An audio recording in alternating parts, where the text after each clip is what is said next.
बिहार की सियासत 2025 का विधानसभा चुनाव। नीतीश कुमार पिछले 20 सालों से आंख मूंद कर बिहार के मुख्यमंत्री बन रहे हैं। जिस भी पार्टी को सत्ता की आवश्यकता होती है वो नीतीश कुमार से संपर्क कर लेते हैं और नीतीश कुमार हर बार प्रदेश के मुख्यमंत्री बन जाते हैं।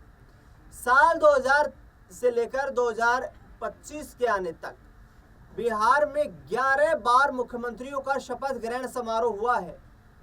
जी हाँ, 25 सालों में 11 बार मुख्यमंत्रियों का शपथ ग्रहण समारोह, जिसमें से 9 बार नीतीश कुमार ने मुख्यमंत्री की शपथ ली है, 1 बार राबड़ी देवी ने शपथ ली है और 1 बार जीतन राम मांझी ने शपथ ली है। यानी कि आप अंदाजा लगा सकते हैं कि नीतीश कुमार किस तरीके से मुख्यमंत्री की कुर्सी तक कैसे पहुंचना है, ये रास्ता तय करना बखूबी जानते हैं।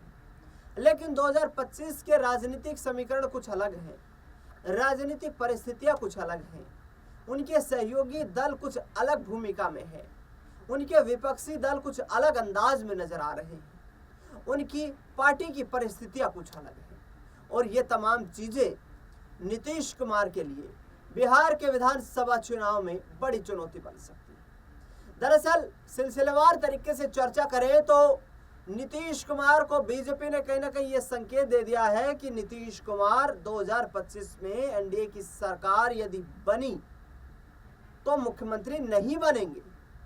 ये दिलीप जायसवाल ने भी साफ कर दिया है, ये बात सम्राट चौधरी ने भी साफ कर दी है, ये बात अमित शाह ने भी साफ कर दी है, ये बात चिराग पासवान ने भी साफ कर दी है, ये बात जीतन राम मांझी ने भी साफ कर दी है। ऐसे में आने वाले वक्त में नीतीश कुमार को कैसे सत्ता की दहलीज तक पहुंचना है, क्योंकि नीतीश कुमार बार बार ये बयान तो दे चुके हैं कि हम अब कहीं नहीं जाएंगे। उन्होंने कहा कि मैं कहीं नहीं जाऊंगा, मैंने पहले बहुत गलतियां कर ली है, अब आने वाले वक्त में कोई किसी तरीके की गलती की गुंजाइश नहीं है। नीतीश कुमार ये कहते हुए नजर आ रहे हैं कि अब बीजेपी के साथ ही रहना है, मोदी जी के साथ ही रहना है, बीजेपी के साथ ही सरकार बनानी है। लेकिन दूसरी ओर अपने बेटे निशांत कुमार को राजनीतिक इशारा दे रखा है कि आरजेडी के साथ भी वो ज़्यादा खींचतान करने की आवश्यकता नहीं है, क्योंकि निशांत कुमार पिछले 6 महीने में कम से कम 20 बार ये बातें कह चुके हैं कि मेरे पिता बिल्कुल स्वस्थ हैं, बिल्कुल स्वस्थ हालत में हैं, उनकी स्वास्थ्य स्थिति बिल्कुल सही है। बिहार में आने वाले वक्त में 5 साल तक वो शासन चला सकते हैं, सरकार को चला सकते हैं। लेकिन जिस तरीके से एक खेल समारोह के वक्त पर देखा गया कि राष्ट्रगान गाया जा रहा था, लेकिन उस वक्त नीतीश कुमार सावधान मुद्रा में न रहकर अपने बगल में खड़े हुए अधिकारियों से गुफ्तगू करने की कोशिश कर रहे थे, उनकी मानसिक स्थिति को दर्शाता है कि कहीं ना कहीं नीतीश कुमार के लिए आगामी वक्त काफ़ी चुनौतीपूर्ण होगा। दूसरी ओर विधानसभा में जिस तरीके की उनकी गतिविधियां रही है वो भी काफ़ी चर्चाओं में रही है। लेकिन आपको बता दें कि निशांत कुमार एक बड़ा यहाँ पर सियासी दाव खेलते हुए नजर आ रहे हैं। अभी तक पॉलिटिक्स को ज्वाइन नहीं किया है, बिहार के मुख्यमंत्री के तौर पर ताजपोशी को लेकर चर्चाएं जरूर हो रही है, लेकिन निशांत कुमार लगातार इन चीज़ों को, इन कयासों को कहीं ना कहीं डिनाई करते हुए नजर आ रहे हैं। दरअसल आपको बता दें दर्शकों कि निशांत कुमार और नीतीश कुमार आरजेडी के साथ भी अपने संबंध खराब नहीं करना चाहते। बीते दिन जिस तरीके से प्रेस कॉन्फ्रेंस की तेजस्वी यादव ने, महागठबंधन की बैठक हुई और उसमें बिहार में बिगड़ते रोजगार, स्वास्थ्य, कानून व्यवस्था को लेकर के, बिहार के पलायन को लेकर के नीतीश कुमार से ज़्यादा जिम्मेदार भारतीय जनता पार्टी को तेजस्वी यादव ने बताया और ये कहा कि भारतीय जनता पार्टी की सरकार 11 साल से केंद्र में है, लेकिन ये सरकार पूर्णतः फ्लॉप हो रही है। बिहार को सिर्फ झूठे जुमले के अलावा कुछ नहीं दिया जा रहा। बिहार के साथ मोदी शाह खिलवाड़ कर रहे हैं। दूसरी ओर निशांत ये कह रहे हैं कि तेजस्वी मेरे छोटे भाई हैं, परिपक्व राजनेता के तौर पर उभर रहे हैं, बिहार में आगे आने वाले वक्त में बड़ा चेहरा हूँ। तो कहीं ना कहीं इसका करेक्शन देखिए कि एक तरफ नीतीश कुमार बीजेपी के साथ ही रहना चाहते हैं कि बीजेपी ने कहीं ना कहीं उठापटक की, सीट शेयरिंग में कोई यहाँ पर गड़बड़ियाँ देखने को मिली तो तेजस्वी वाला दरवाजा लॉक ना हो, इसलिए नीतीश कुमार को वहाँ पर, निशांत कुमार को वहाँ पर तैनात किया गया है। दूसरी ओर बीजेपी के साथ सरकार बनाने की बात कर रहे हैं, लेकिन बड़ा पेच फंसा सकते हैं यहाँ पर ललन सिंह।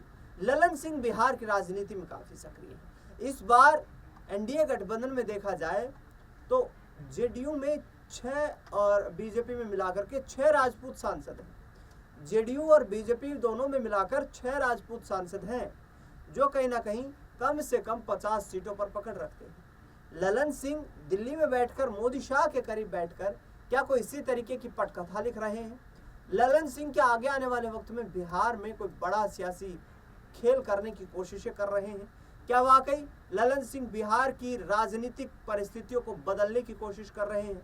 क्योंकि नीतीश कुमार तो आश्वस्त हैं, उन्हें पता है कि भाई जितने भी सीटें बीजेपी के पास 80 सीटें हैं, यदि 100 सीटें भी जीत जाएगी तो भी सरकार हमारे साथ ही बनानी है। लेकिन उन्हें यह नहीं पता है कि ललन सिंह किस तरीके की तैयारी कर रहे हैं, क्योंकि ललन सिंह एक परिपक्व राजनेता के तौर पर बिहार में एक वरिष्ठ राजनेता के तौर पर अपनी पहचान बना चुके हैं। केंद्र में वो बड़ी जिम्मेदारी निभा रहे हैं, केंद्रीय मंत्री का जिम्मा उनके पास है। लेकिन निशांत कुमार, तेजस्वी यादव, क्या एक ये यूथ कोऑर्डिनेशन जो है 2 यूथ लीडर्स का, लालू प्रसाद यादव के बेटे, नीतीश कुमार के बेटे, क्या ये दोनों एक साथ आकर के बिहार में कोई बड़ा चमत्कार करेंगे?